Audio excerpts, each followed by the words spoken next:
हर हर महादेव। मेरो ब्रज धाम में मैं शीतल ऋतु आप सभी का हार्दिक अभिनंदन करती हूँ। महाशिव पुराण की कथा में आगे की ओर बढ़ते हुए आज हम श्रवण कर रहे हैं विद्वेश्वर संहिता के 5वें अध्याय का। 5वां अध्याय लिंगेश्वर परिचय। श्री सूत जी बोले, हे ऋषियों, श्रवण, कीर्तन और मनन में आसक्त प्राणी यदि शिवजी के लिंग बेर की स्थापना कर नित्य उनकी पूजा किया करे तो भी वह संसार सागर से तर जाता है। मुनियों ने कहा, यह कैसे?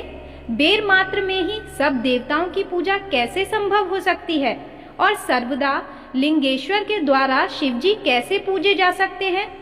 सूत जी बोले, हे मुनीश्वरों, इसके लिए भी स्वयं महादेव जी ने ही कहा है, किसी अन्य ने नहीं। मैंने श्री गुरु मुख से यही सुना है कि एक शिवजी ब्रह्म रूप और निष्कल अर्थात कला रहित और कला सहित भी हैं। इस निष्कल में निराकार लिंग की प्रधानता है, परंतु वे सभी कलाओं से संयुक्त हैं। इसीलिए शिव का साकार बेर स्वरूप भी हो जाता है और इस साकार और निराकार से ही शिवजी ब्रह्म संज्ञक भी हो जाते हैं।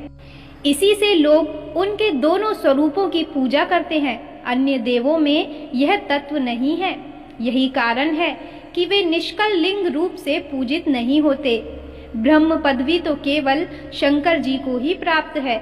इस वेदांत सार ओम प्रणव के लिए भी संत कुमार जी ने मंदरांचल पर्वत पर श्री नंदीकेश्वर जी से प्रश्न किया था, जिस पर नंदीकेश्वर ने यह स्पष्ट कहा था कि एकाकी शिवजी ही इस प्रकार पूजनीय है।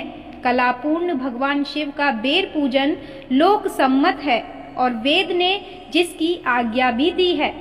इस पर जब संत कुमार जी ने लिंग बेर की उत्पत्ति पूछी तो नंदीकेश्वर ने कहा, पूर्व काल में जब ब्रह्मा और विष्णु में युद्ध हुआ तो उनके बीच में निष्कल शिवजी के स्तंभ रूप में प्रकट होकर विश्व संरक्षण किया था और तभी से महादेव जी का निष्कल लिंग और सकल बेर जगत में प्रचलित हुए। बेर मात्र को देवताओं ने भी ग्रहण किया। इससे शिवजी के अतिरिक्त बेर लिंग से देवताओं की भी पूजा होने लगी और वही उसका फलदाता हुआ।